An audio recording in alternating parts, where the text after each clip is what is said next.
प्रिय विद्यार्थियों, आज मैं आपको सिंपल प्रेजेंट, पास्ट और फ्यूचर के कुछ सेंटेंस कराऊंगा जिससे आपको इन्हें करने में काफ़ी सुविधा मिलेगी। तो शुरू करते हैं। जैसे पहला सेंटेंस है, मैं वहाँ जाता हूँ।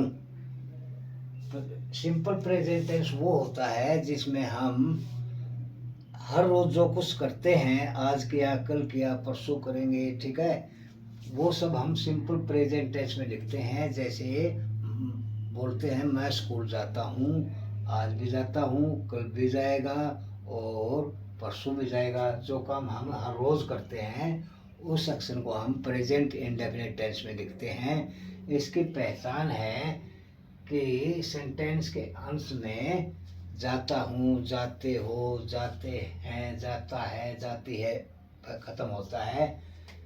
तो जिस सेंटेंस में सब्जेक्ट आई, वी, यू, दे या प्लूरल हो तो उसमें सिंपल अफर्मेटिव में हम सब्जेक्ट वर्ब की फर्स्ट फॉर्म वर्ब पीछे लिखी होती है और फिर ऑब्जेक्ट लिखते हैं। सब्जेक्ट वर्ब की फर्स्ट फॉर्म फिर ऑब्जेक्ट लिखते हैं। और पास्ट इंडेफिनिट टेंस की पहचान है कि वाक्य के अंत में आ, ए, ई या आ था, ए थे, ई थी आते हैं। जैसे मैं वहाँ गया, इसको ऐसे भी कह सकते हो, मैं वहाँ गया था, एक ही बात है। तो इसमें लिखते हैं हम सब्जेक्ट वर्ब की सेकंड फॉर्म फिर ऑब्जेक्ट। अगला है फ्यूचर इंडेफिनिट टेंस। इसकी पहचान है कि वाक्य के अंत में गागेगी आता है। इसमें लिखते हैं हम विल, सब्जेक्ट विल और फिर वर्ब की फर्स्ट फॉर्म फिर ऑब्जेक्ट। या ये कहिए कि जो प्रेजेंट में जो काम इस समय होता है हर रोज़, उसके लिए हम वर्ब की फर्स्ट फॉर्म लिखते हैं। और बीते समय में कोई काम हुआ उसके लिए वर्ब की सेकंड फॉर्म लिखते हैं। और जो काम भविष्य में होगा उसके लिए हमें विल और वर्ब के फर्स्ट फॉर्म लिखते हैं। या ये कहिए विल की अंग्रेजी गागे की अंग्रेजी विल होती है। गागे की अंग्रेजी विल, बताने की टेल, विल टेल। गागे की विल और जाने की गो। तो शुरू करते हैं। फर्स्ट सेंटेंस है मैं वहाँ जाता हूँ, I go there, I go there. Next है तुम मुझे जानते हो, यू नो वर्ब की फर्स्ट फॉर्म फिर object, you know me.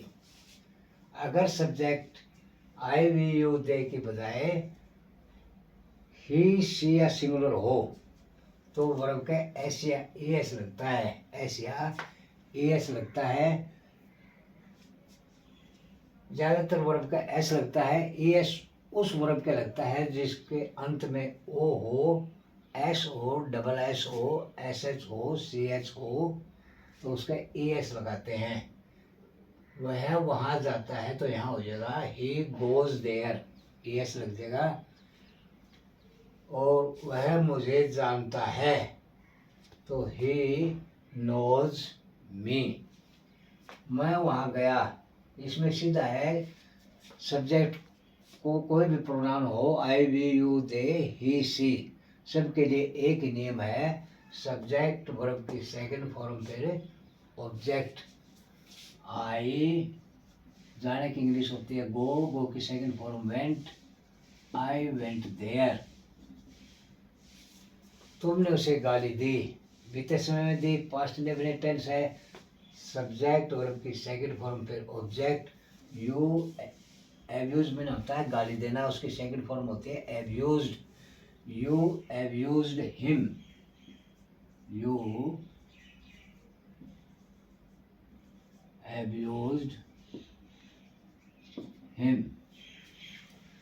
Next है मैं वहाँ जाऊँगा, आई जाऊँगा, जाने की वो है गो, जाऊँगा विल गो। यानी कि वर्ब के लास्ट में गागेगी हो तो उसके विल हो जुड़ जाता है आगे। I will go there. वह तुम्हें सब कुछ बताएगा। सब्जेक्ट लिखा, बताएगा, विल टेल, वह बताएगा किसे, तुम्हें, ही विल टेल, फिर ऑब्जेक्ट लिखा यू, फिर जो रहेगा वो लिख दिया, सब कुछ, everything, he will tell you everything. मैं वहाँ जाता तो हूँ, मैंने तुम्हें बताया तो था। ये जो तो होता है ये वर्ब पर या ये कहिए एक्शन पर जोर डाल रखा है, जिसमें जो तो लिखा होता है उसमें हमें हेल्पिंग वर्ब भी साथ में लिख देते हैं।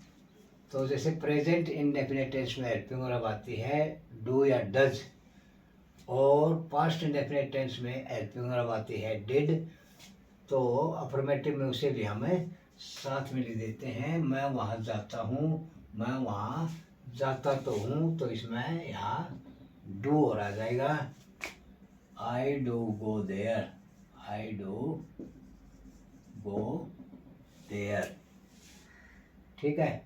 और पास्ट इंडेफिनिट टेंस में हेल्पिंग वर्ब आती है डिड, तो जब आप डिड लिखोगे पास्ट इंडेफिनिट टेंस में, मैंने बोला था सब्जेक्ट वर्ब की सेकंड फॉर्म फिर ऑब्जेक्ट है, और डिड आ गया तो फिर यह वर्ब की फर्स्ट फॉर्म हो जाएगी, आई डिड। अब टोल्ड लिखोगे, क्या लिखोगे, tell, I did tell you, I did tell you. उम्मीद करता हूँ आपको समझ में आए होंगे। आए हैं तो आप मेरे चैनल को सब्सक्राइब करें, ताकि मेरी वीडियो आपके पास हर रोज़ सबसे पहले पहुँचे। देखने के लिए धन्यवाद।